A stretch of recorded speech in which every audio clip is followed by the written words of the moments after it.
Welcome back. This is the second half of our newspaper review on KTT4 this morning. Of course, we're talking about political promises and the youth factor. Where do they stack up as far as those are concerned? Over the weekend, we saw lots of that happening, both in Sagana, West, and Kenya as well, as forays were made in that particular region. But at the end of the day, even as you take stock, because this isn't the first time that has happened, what has been gotten so far and what is needed in terms of delivery of those promises. In studio, I have Anthony Buluma, Peter Njage join the conversation via video link. We have Nerea Okech. Nerea, let me come to you on this one as well, because as it stands at this particular point in time, we're having a scenario where as they go out and preach this BBI gospel, you're told, help loans, we're going to look into that, we're going to give you tax breaks as well.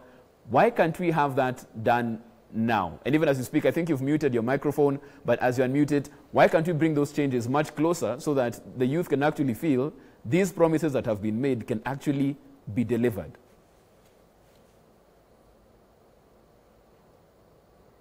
Nerea, if you can hear me?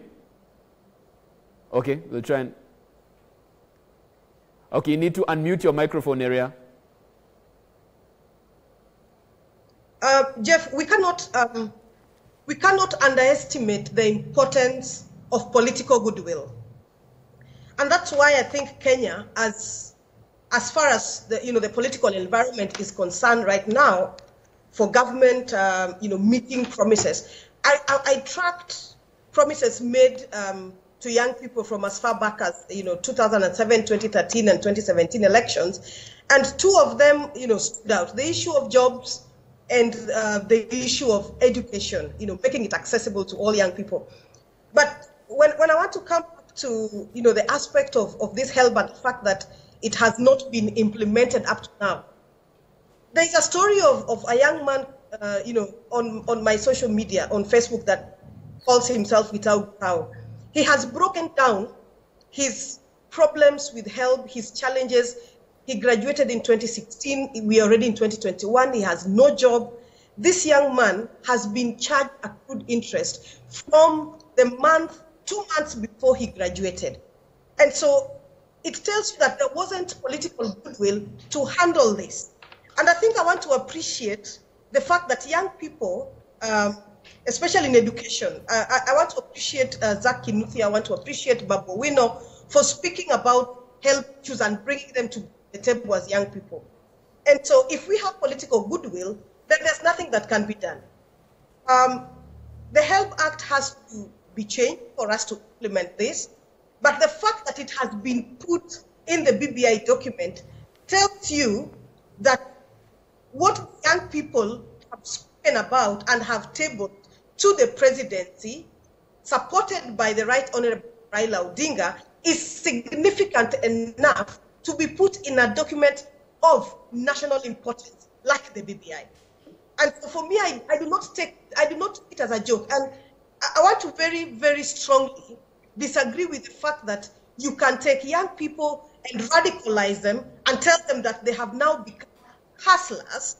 And so whatever it is that they're promised now is something that must be delivered tomorrow. Within the government system, you must be able to work with the structures to deliver, all these changes that we have made, as the promises we have made to politicians. But the one thing that I do see very clearly, as somebody who is a mother to young people, as somebody who mentors young people, is the fact that we now have a political environment that has acknowledged that we have not done well for our young people. So for me, that is the number one good thing that we cannot run away from. So when you realize that you have not met the expectations of your young population, then you do better. You do not radicalize young people and tell them to go out there and start calling themselves hustlers and start getting into a charged political environment, and which does not lead them anywhere. Case in point, look at what the young member of parliament yesterday did in Kisii County. Admonish them in no uncertain terms. You do not take that route when you have already been given a platform by the president of this country and Right Honorable Raila Odinga to change this. And so I'm in support of the Youth Commission. I'm in support of the fact that we have to handle the issue of our young people who do not yet have jobs. I'm in support of the government programs that have already created jobs for young people. Because I looked at what KYOP has done. We have up to 82% of young people that are supported through grants that have created jobs for themselves and other young people. So they are willing to learn. We are not saying that it can change overnight, but we are saying as leaders of this country that the space that is there currently is a right environment. I saw Kijana Steve Nderi speaking in the Forum for Young People in Tagana. I saw Anwar Burukia speaking. I saw Abi Zwena speaking and saying along the sidelines that we now have a channel as young people to say what we need to say. And so we do not need to be radicalized to meet our expectations as young people. All we need is a supportive environment. All we need is a Biashara fund. All we need people getting involved and being at the leadership table. Okay. We have Zaki Nuti and the Ministry of Education doing good things. Let me bring it to Studio Nerea even on that particular point in time, because what we're speaking to, and Peter, I'll come to you on this one, is the fact that as we talk about this hustler versus dynasty narrative, yes, some people might say it's radicalization, but underneath that conversation is a very real issue of social inequality that can be seen, and that even those who are perceived to be well off or those who are not can see the gap right there. So on the front page of the Daily Nation, they're talking about criminalizing the hustler versus dynasties narrative. You could do that, but you still haven't closed the social inequality gap. So the problem is still there. You're putting a Band-Aid to a very big wound. What do you think on that? Thank you, Jeff, for that question. Actually, you mentioned that that topic, the headline, that's what I'm looking at. Because my understanding of the term hustler basically just talks about socio-economic inequality that is there. And that socio-economic inequality seems to be the intention to issue a rise to the downtrodden to be at par with the would-be economically able personnel. But the question that should be addressed is, should you then uplift the hustler person and then you downgrade the so-called dynasty? Or should you create a level playing field so that there is equal opportunities, equal chances for any person or any individual due to their enterprise, due to their skill, and due to their hard work, they're able to make a decent living. And the whole of this hustler talk emanates from the youth angle, and those are the people who form the substantial chunk of the voting bloc. And the question that the youth should be asking themselves is the youth voting bloc a politically empty space? And the answer to that question is an emphatic no, because the youth are very conscious of what they want. They are very alive to the issues that are affecting them, and they are very keen to ensure that they attain their goals. So that if you are to address the issues that are facing the youth, you don't approach them as a group or a conglomeration of persons who don't know where they want to go, and they have to be led. And there are sweeteners in this BBI, and the question is, what would be so difficult to incorporate them now? And I'll just give you 4 of them. One, the issue of help, which my sister Nerea Okech has mentioned about. It talks about help, you being given a 4-year window period, so that after you complete education, you have a 4-year freeze. And then what happens after the 4th year, because you may also not have found employment, or you may have found employment but you are still a man of straw? It addresses that issue by saying that after the 4th year and you have not been able to get any viable living or job or income, the interest is frozen. Do that require a referendum question? The other issue is the issue of the prompt payment bill, whereby it provides that there should be public invoices and settlements tribunal, so that after supplies to the government offices, and most of our young people are in small and medium-sized enterprises, and when you make supplies and the institution, it only stays with your payment, it in fact ends up tying you to be able to do further enterprises. So it provides for that. Okay. So does that one require also to be implemented? And that's why you see the other side of the divide. They're able to ride on this thing. The third issue is the issue of the Youth Commission, which provides for youth voices to be heard and to be determined. And those Youth Commission is an issue that His Excellency the President can do that through the Ministry of Gender, and you have the Youth Fund. It's just to enhance and to give it the impetus that it requires. And lastly is the question about the Ombudsman Office, because also the youth need to have access to justice, and most of them may not have the means or the financial prowess to hire the would-be top crime lawyers or even access justice, because it comes with a cost, so that they can bring their grievances to the Ombudsman Office if they feel that justice has not been served well through the judiciary. And so those are issues that can be implemented at this stage, and I think they would actually make the referendum Constitutional Amendment Bill 2020 an easiest way and a win for the would-be personnel. Very quickly on you, even before I move it along. So do you feel like the political class are just being dishonest with the youth right now? They can deliver if they wanted to now, but they'll push it to when they can get what they want as well. Is it a question of political dishonesty?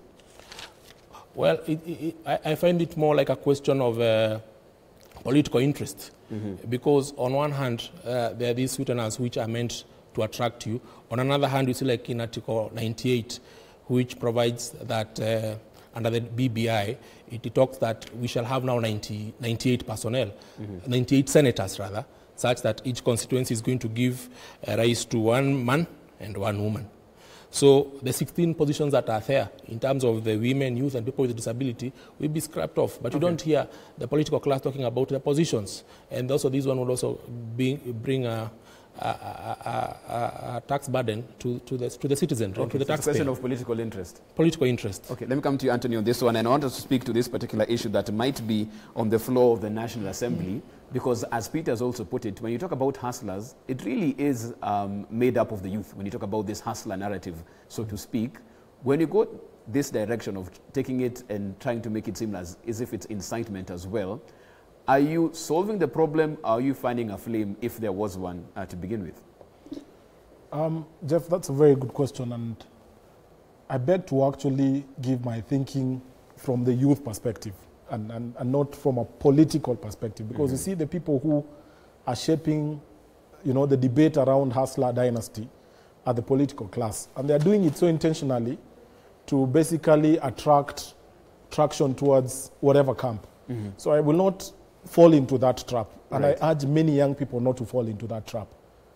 The issues on the table for young people, that young person in Nambale constituency, is how do we deal with the question of poverty? Because poverty has disadvantaged young people to be able to access quality services, opportunities to be able to make right decisions. Hence, the reason why politicians come during elections, they give tokens and handouts, manipulate their voting, and then they disappear for a cycle of 5 years. And this keeps repeating itself over elections. I think the hustler dynasty narrative, if it was to stay objective, it should be addressing what Nerea has alluded to, and it's a question of inequality between the young people and those who are in spaces of leadership.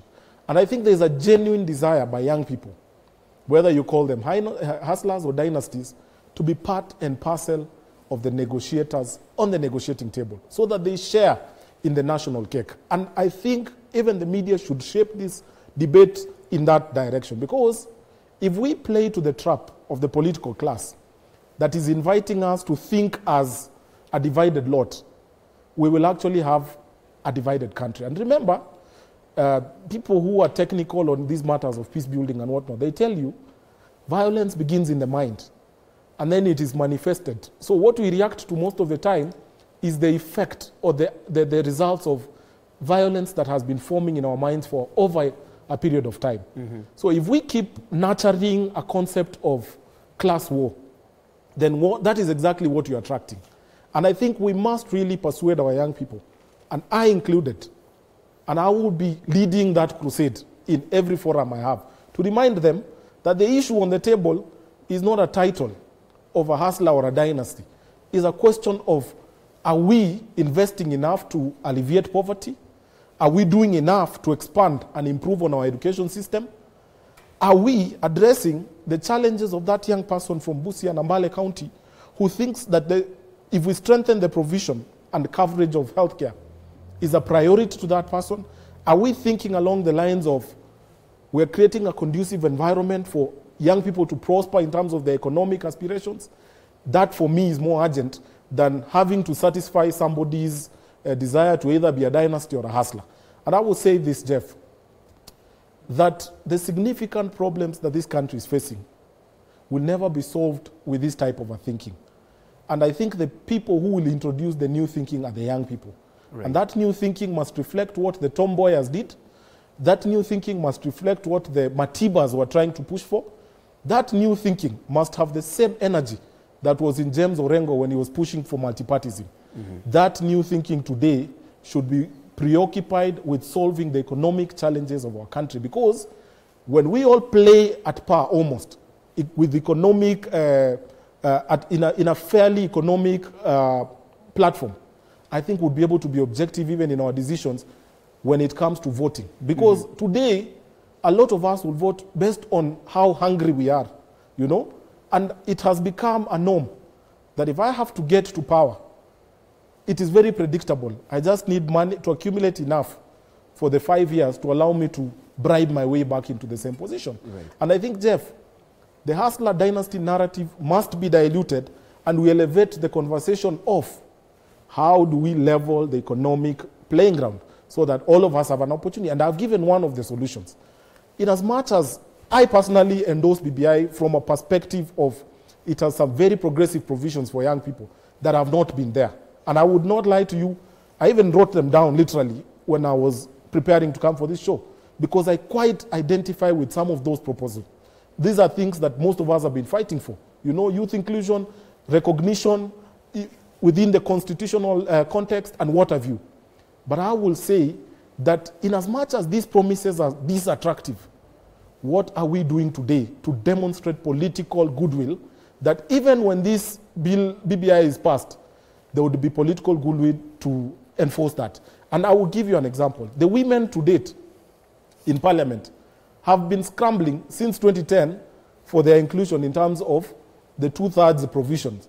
And it's a constitutional provision. In fact, to an extent that Parliament was almost being dissolved for not having to comply. But to date, due to lack of political goodwill, they have not been able to realize it. And that's what I'm saying. The young people must begin to demand that what can be done today, let's not wait for tomorrow. Right. We must also, because we've been for far too long on the receiving end of promises, why don't we also make a promise that if indeed the leadership of the day, the political leadership, wants us to believe that they are going to support and enforce the provisions of the BBI, let them start today, let them make relevant appointments, let them make relevant amendments. Then in exchange, we commit to ensure that by the time BBI is brought to our attention through a referendum, we would be amongst the first people to queue and pass it, because we have already seen a demonstrated political goodwill, period. Nerea, I want to come on to you on this one as well, because even as you speak about how to try and make this playing ground a bit more level for all the players involved, even when it comes to spaces of leadership and politics and elections as well, there's an issue of, let's say, for example, campaign financing, because that really is a key indicator in terms of the inequality at play, because as a youth, you probably don't have as much money as the next person, and therein lies a problem. Yet such issues are always ignored. It's something that hasn't been looked into for quite a while. How do we actually make this playing field more level for all the players involved practically? Jeff, I think that's a pertinent issue, especially for, it's not just for youth. It's for women, it's for persons with disability, primarily because of underlying inequalities that have existed, over time in our political system and structure, so to speak. And many people have kept saying that, we need affirmative action so that we can nominate some of these young people into parliament. But you realize that, even in BPI, the young people have significant questions. How many positions will we get, for example? But I still take this back to political parties. I think that is where all the strength lies, especially for our dominant political parties. I'm speaking about ODM in our strongholds. I'm speaking about Jubilee in their strongholds. If we have, right now, because of BBI, and when we get to, after the referendum, all the legislation that will be passed, I have lobbied, personally to organizations that are supporting legislation post the referendum to ensure that we determine how much space political parties will create for the young people in their lists that they use to nominate persons to contest in the 2022 elections.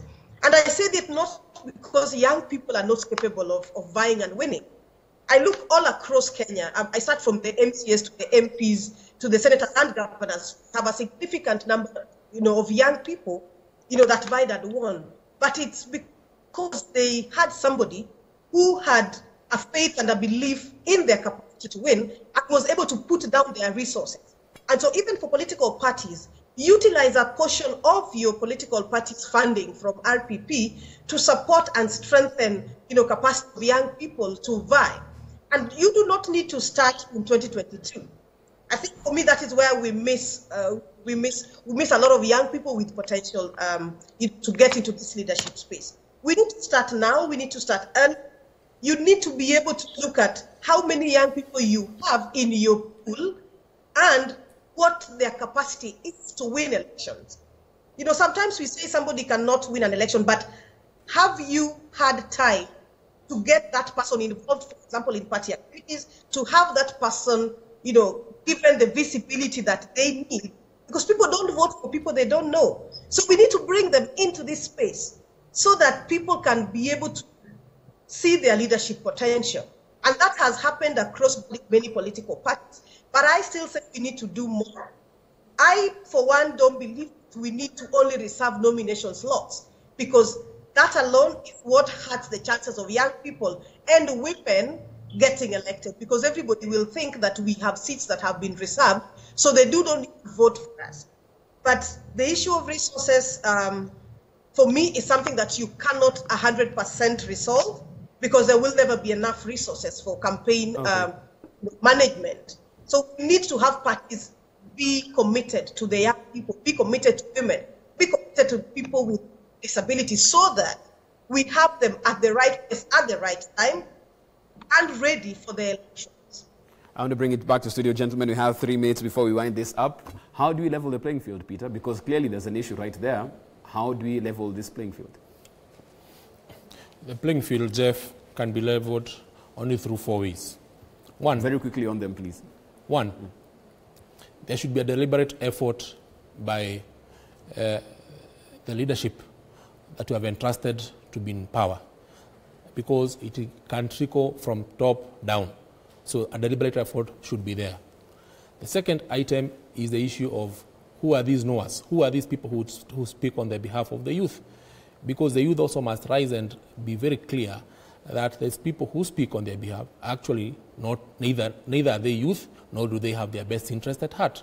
So these knowers should be questioned in terms of their motive and their capacity to talk about the youth. And in terms of leveling the playing field, the question here that revolves around the youth question is the issue about the price that you have put on the youth tag, so that the youth, if they are available for sale or they are cheap material that can be used and dispensed at will, then we are going to be used and we are going to be damned. So it's high time that we increase our value and price.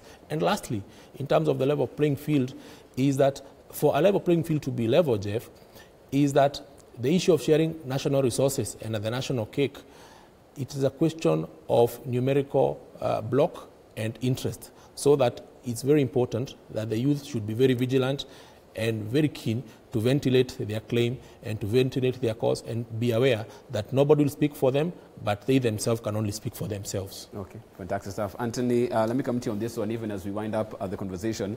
Some people might say, and you're the CEO of the Kenya Young Parliamentarians Association, if you guys have the numbers, which is fact, and you know that this older generation hasn't been keen to deliver promises, another fact, why not rally behind one of your own? You have the numbers. Politics is a number game. Do it. It's a very good proposition, and I'm sure it's a thought that crosses most of the thoughts of most of my membership, because in Parliament now we are around 48 members of Parliament who at the age of joining Parliament were below 35. And these are young people who, beyond the enticement to rally around titles, they've been concerned with making progressive legislative propositions that are bound to transform young people. AGPO is a child of Kenya Young Parliamentarians Association. National Employment Authority is a child of the Young Parliamentarians Association. We have a whistleblower protection to cushion our young people from exploitation as a result of corruption. We have very many progressive agendas that we are trying to push, because I think, Jeff, as a country, we must come to a point where the motivation to be in leadership must not be for the title. I've been reading a book called The Leader Without a Title. The motivation must be to serve, and then the title becomes the reward. It becomes more attractive that way.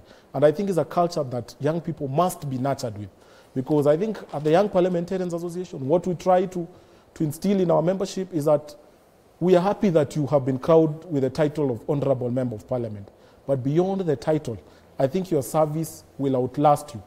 Okay. Your service is a legacy that people will be talking about. Today, in the newspaper, people are talking about Simeon Nyachai, and I have given you his history. He started at age 34, and he served his country so diligently that today, even as he's dead, we see all newspapers frontline. They are celebrating the individual. He has his shortcomings, he has his strength. But the bigger picture is that the man started serving at an early age. And I think I invite many young people, even as we entertain the thought of, charting our own course, we must really chart a course that entails service. And servitude is the principle of leadership. In Kenya, what we've been ushered to is a question of title more. And that is what many of us have been, blindly following. But I think we are changing that narrative at Young Parliamentarians Association. We have very progressive programs that we are doing, including a coaching program for young members of Parliament. You can imagine that. Even our president, I doubt he has a coach, but President Obama had a life coach attached to him. So these are some of the new thinking that I am talking about. Okay. Yeah. And I think that's where we leave it as far as this conversation is concerned. If you want to know more about even that program, I'm sure you can get Anthony Buluma online as well. Anthony Buluma, CEO of the Kenya Young Parliamentarians Association. Thank you so much for your time this morning. Thank you. Sana, Peter Njage, advocate and mediator. Thank you so much for your time as well, being on the show. And joining the conversation via video link, Nerea Okech, MCA in Homa Bay County. Many thanks for being on the show. Asante Sana. Thank you so much for making time to be here. And of course, for the feedback that you've been sending in, we'll be looking at that later on. You can get me at I am Jeff Mote or at K24 TV. Take a short break, back on the other side as we get interactive. Don't go too far.